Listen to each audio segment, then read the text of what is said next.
तो आज का हमारा टॉपिक है sexual reproduction in humans.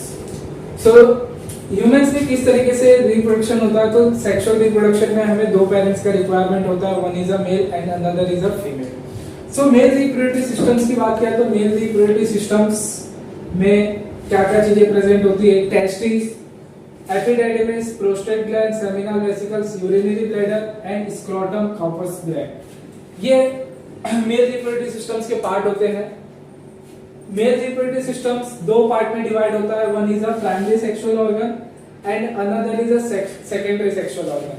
What is primary sexual organ? So primary sexual organ is a organ which are responsible for next generation. Okay, so male में reproductive primary sexual organ is a testis, जो कि जहां पे sperms का formation होता है, and sperms is responsible for next generation, and another part is a secondary sexual organ is known as। इसी तरीके से फीमेल्स में भी primary sexual organ and secondary sexual organs होते हैं। फीमेल्स में प्राइमरी सेक्सुअल ऑर्गन ओवरी होता है जहां पर एग का फॉर्मेशन होता है, और बाकी remain part is a secondary sexual organ के नाम से जाना जाता है। ओके, सो आज के लेक्चर में हम डन करेंगे male reproductive system, female reproductive system as well as menstrual cycle. Male reproductive system ज्यादा आईएमपी नहीं होता बिकॉज ऑफ कि मेल में ज्यादा चेंजेस नहीं होते, बट फीमेल्स में बहुत सारे चेंजेस होते हैं। जैसे जैसे फीमेल्स का एज बढ़ते जाता है, फीमेल्स 11 to 13 एज में आती है तो उनके बॉडी में चेंजेस आता है, उनके रिप्रोडक्टिव सिस्टम में चेंजेस आता है और उनमें चालू होता है menstrual cycle. And after few years like 18-20 females become pregnant. सो जब फीमेल्स प्रेग्नेंट होती है तो उस टाइम पे फीमेल्स के यूट्रस में बेबी का फॉर्मेशन होता है। तो female reproductive system is a complex part and male reproductive system is not a more complex. Okay, so first we can see male reproductive system. Male reproductive systems की बात की जाए तो मैंने ऑलरेडी बताया कि testis it is a primary sexual organ जहां पर स्पर्म्स का फॉर्मेशन होता है। सो क्या होता है कि जब टेस्टिस में कोई चेंजेस होते हैं, मूवमेंट होता है, तो टेस्टिस में से स्पर्म्स रिलीज होता है।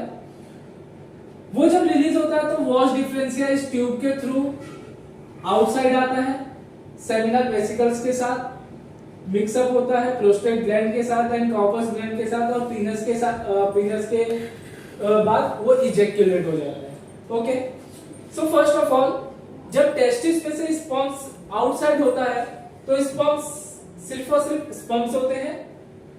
जब वो सेमिनल वेसिकल प्रोस्टेट ग्लैंड से मिक्स होता है तो वो व्हाइटिश फ्लूइड मिक्स होता है।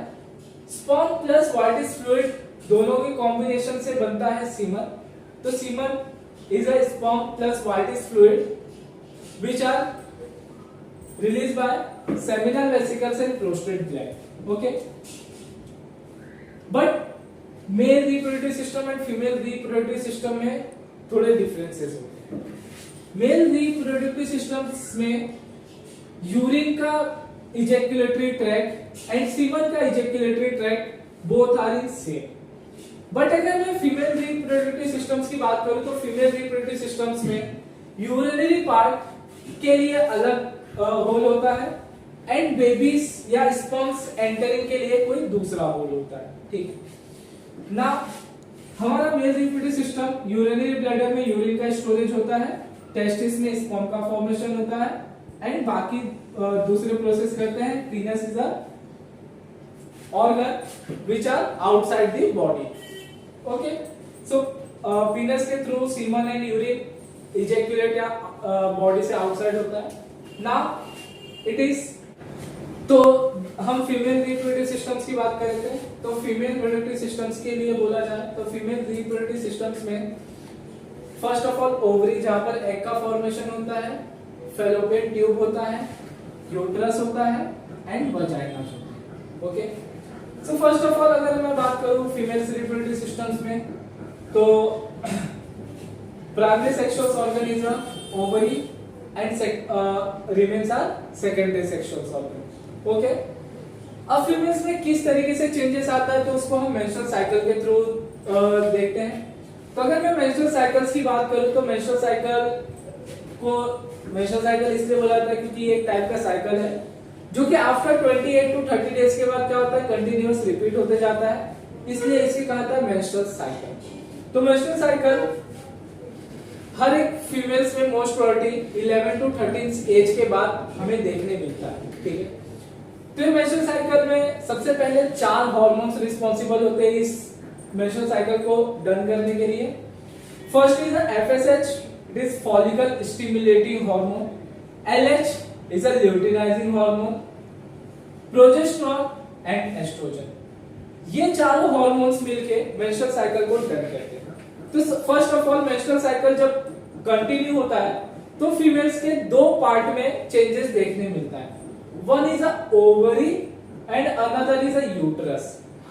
तो जैसे कि आप सभी को पता है कि जब फीमेल्स में मेंस्ट्रुअल साइकिल या पीरियड्स आते हैं सो उस टाइम पे फीमेल के रिप्रोडक्टिव सिस्टम से ब्लड बाहर आता है।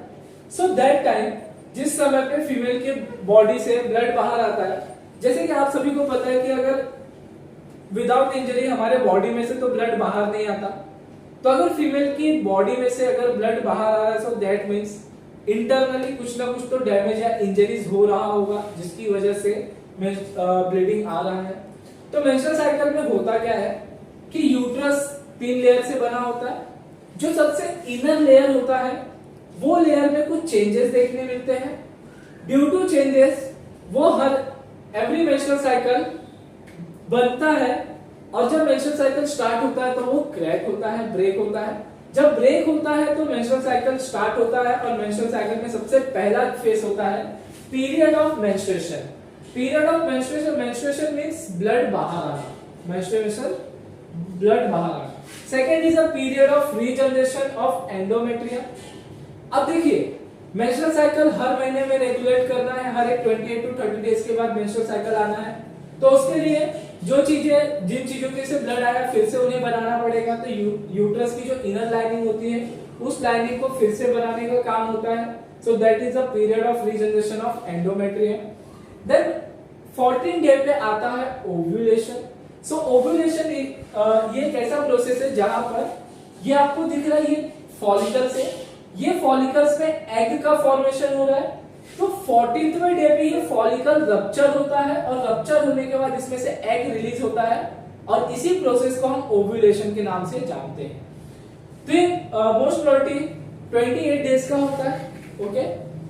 सो एग जब बाहर आता है तो उस पार्ट को हम ओव्यूलेशन के नाम से जानते हैं। Then period of secretion of gland of endometrium. So that means female के बॉडी में से बहुत सारे हार्मोन रिलीज होते हैं जैसे एस्ट्रोजन एंड प्रोजेस्टेरोन, ओके। अब होता क्या है कि जब मेंस्ट्रुअल साइकिल रेगुलेट हो रहा है, फीमेल की बॉडी में से एग रिलीज हो रहा है, ओके। सो अब चांसेस हमारे पास 2 आते हैं। अगर in case female reproductive systems में स्पर्म्स एंटर कर जाए देन उसके बाद क्या होगा। अगर फीमेल रिप्रोडक्टिव सिस्टम्स में स्पर्म एंटर कर गया तो मे बी चांसेस है फर्टिलाइजेशन के।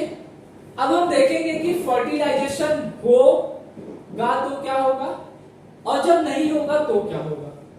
तो फर्स्ट ऑफ ऑल ऑकर जब होगा, जब फीमेल फर्टिलाइजेशन हो जाएगा, फीमेल प्रेग्नेंट होगी, तो उनके बॉडी में जो मेंस्ट्रुअल साइकिल मंथली कंटिन्यू था वो स्टॉप हो जाता है।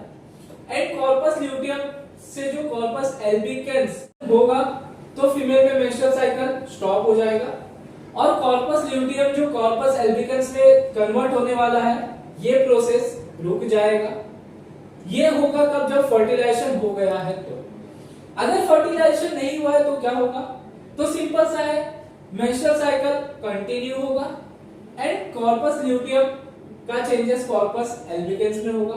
तो ये जो कॉर्पस ल्यूटियम है it is yellowish in colour, corpus luteum is yellow in colour and corpus albicans is white in colour.